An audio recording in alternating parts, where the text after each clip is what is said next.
Alex the Car Doctor, back with another informative video for you guys. Today's patient is a 2013 GMC Greater Made Chevrolet Terrain. I do like GMCs, not so much of this engine. What's going on with this engine? I've made a video about it in the past. She has some timing codes, and okay, windshield wipers want to magically the ghost of Chevy past. I lost my train of thought. Let's turn that off. I don't know. I thought I did. Let me see. Let's see what's going on here. It's just flipping out. Let me just take the key out. Okay. All right. What's going on? What made me pull the valve cover? She had some timing. Well, the customer had some timing codes. Can't say he or she. I think they share this car. Anywho, had some timing codes, and I'm gonna show you the timing codes. Pull it up right here. So I have the ignition on. So some of these codes you can ignore because I have stuff unplugged. So of course it's gonna pick up some stuff. But this is the most important one right here, the one I have highlighted. A camshaft positioning timer over advanced.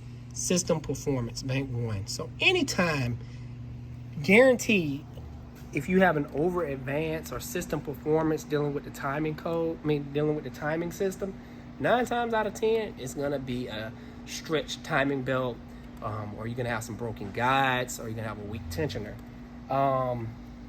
Well, I don't know why I turned on my light, but yeah, you have another correlation code. No, I think that's the same. No, it's different. So P0011, look out for that one. P0016, look out for that one. That don't matter. That don't matter. Like I said, I got some stuff unplugged, so you're gonna see open circuit codes. Really, any correlation code. So I'm gonna put this back because it's expensive. All right, so when I did pull the valve cover, I first noticed that the chain was very loose. This is supposed to have a plastic piece up here that this rides on, sort of like so. This is just a chunk that I found sitting right here.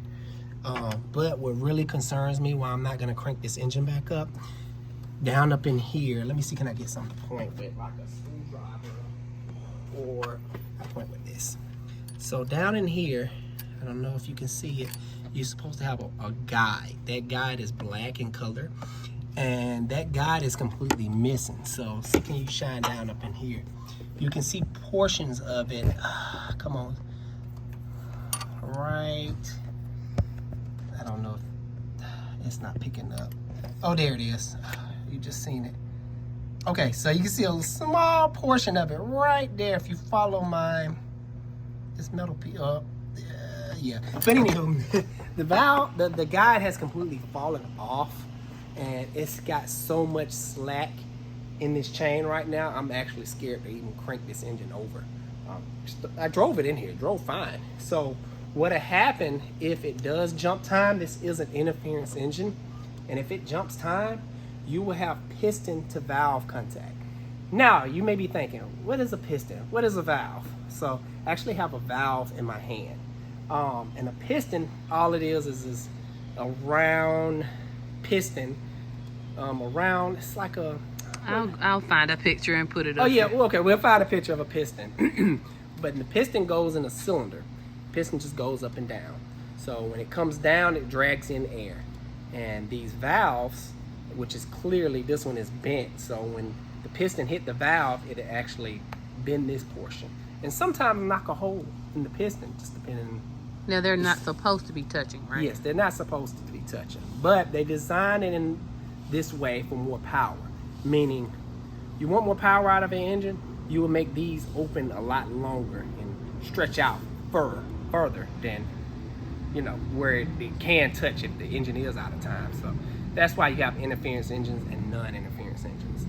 But where was I? I kind of lost track. No, you didn't. You were talking about contact interference engine and bent valves, and okay. That's what'll happen. Okay. If you crank this car up today, we will run the risk of bending the valves on us. Do that. And when you do that, customers say, "Oh well, it wasn't like that." So we already let the customer know, hey, you want to come get it, fine. If you don't want to do the work, but we're not cranking it back up. I pushed this bad boy out of here. Yeah, Now, exactly. what she originally came in for, guys and gals, is her belt came off. As you can, I don't know if you, well, I kind of cleaned it up already. It was very saturated in oil. You can see just oil slung all over the place down here. Just that black stuff that looks caked up right there. So that is oil slinging off all over the place. So I cleaned it up, did a risky thing and let it run a little bit to try to find the oil leak, because oil and rubber do not mix. If I put a new belt on this, yeah, she'll be fine. But I have to find the source of the oil leak. If I don't, the new belt is going to get saturated in the oil. The belt is going to start deteriorating, stretching out, and it's going to come off again. So I do believe what happened, this chain has been beating so bad on the front cover, which is the front cover on this particular engine, is also the oil pump. I believe it has knocked a hole in the front cover, causing oil to slang everywhere. Right. So. I think when she first called in, she called for a quote for a drive belt. Didn't mention any oil leak or anything. So we got it in here thinking, well, we never take the customer's word for it anyway. I don't. And like I explained to her, you got more problems than just a drive belt. So. Show the mileage on this car. All right. I've seen these engines fail between, as low as 100,000 miles. Literally, as low as 100,000 miles. So I'm going to not crank it up, but turn it on. Oh, you can see it. Well, it's blinking on and off because my jump box is cutting off. 120. I'm just going to say it. Go ahead. 120. There you go. 120,000 miles. Let me turn this jump box off. For some odd reason, this particular jump box likes to cycle on and off, cycle on and off. Now, the reason I wanted to make this video, because I have another great example for you guys over in my Engine Bandit bay of a car that jumped time and bent some valves. Another Chevy product. Another Chevy product, unfortunately. Did I miss anything on this particular motor? No. I got so many videos on this particular motor. I think this will be my third one, I think, right? Yeah, because these engines are also found in Cruises. No, not Cruises. Cobalts. The sister car of this, the Captiva and the Equinox. Malibus. What about the Acadia? Is that No, that's the V6. Okay. Acadias. They have sister cars of their own. But of course, the Terrain. And I'm pretty sure something else I'm missing. Guys, write down in the comments of where you can find the 2-liter, the 2.2, the 2.4, and this is the 2.4. So these are all the Ecotech lineup. Now, I think I pretty much covered this, but I want to give you another example over here. So I'm gonna cut the camera here, and we're gonna walk on over there and show you around on this other engine. All right, I'm in my Engine Bandits bay. I'm gonna have to speak a little louder because I don't want to turn his fans off. It is 90-something degrees in my shop currently. Don't want to make anybody hot. So hopefully you guys can still hear me. But I just made a short on this particular engine, but I'm gonna include it in this video as well.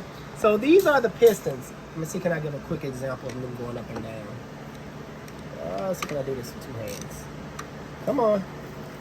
So that's all they do is go up and down, up and down. All right, so what happened on this particular motor, this is actually one of my wife's flips. Yeah. Hopefully she make a video on this one. I don't know if she will. I might. If you guys are new to the channel, I do have a, I think I'm gonna call it Flip This Ride series, where I flip cars. Alex is my mechanic. Subscribe or whatever to that so you can see those.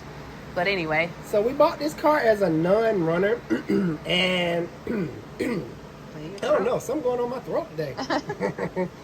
Bought this car as a non-runner, got it off the truck. Guys, like I always say, I'm so eager to diagnose stuff. But I use my ear to diagnose this one. Hooked the jump box up to it, crank it over. Immediately, I knew it was a timing chain related problem, which these 3.6 have a notorious problem for timing chains as well. But unlike the beautiful Ecotech, which would take me about a little under 2 hours to do, this one is very time consuming. You have to drop the cradle? Yeah, you have to drop the whole engine cradle because it's literally no room to do the timing change. Now, I'm pretty sure I've actually done it before without dropping the cradle, but it's so much work. I'd rather just drop the cradle. And that's the proper procedure for this engine anyway. So you guys that may want to come in and say, oh, you can do it without dropping the cradle. Of course you can, but you're going to work extra hard. Anywho, kind of digress.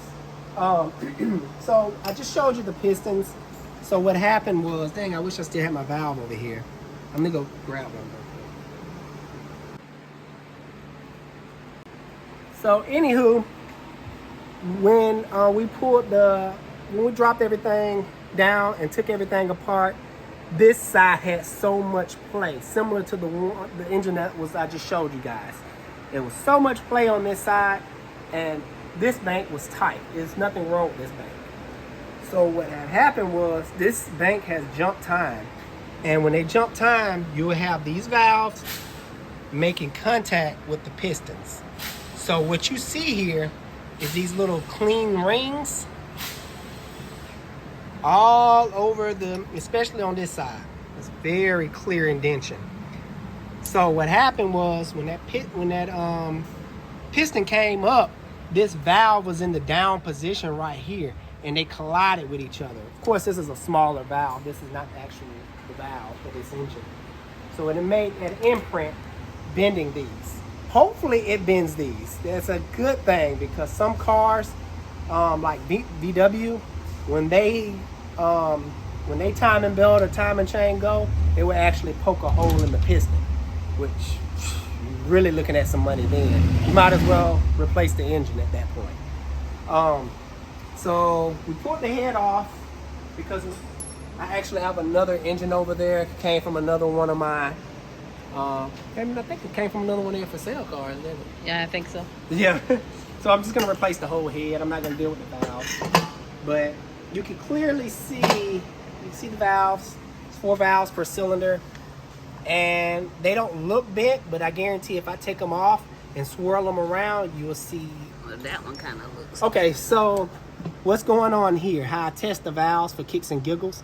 I will make sure all of them are closed, mainly by taking the cam off, and pour water down the intake or the exhaust port.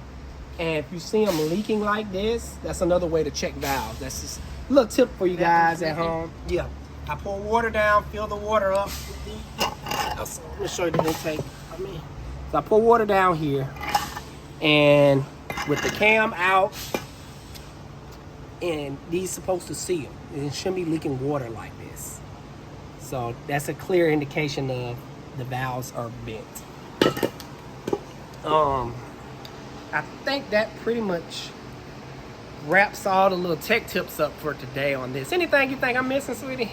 No. On that car over there, we're gonna get her a quote together.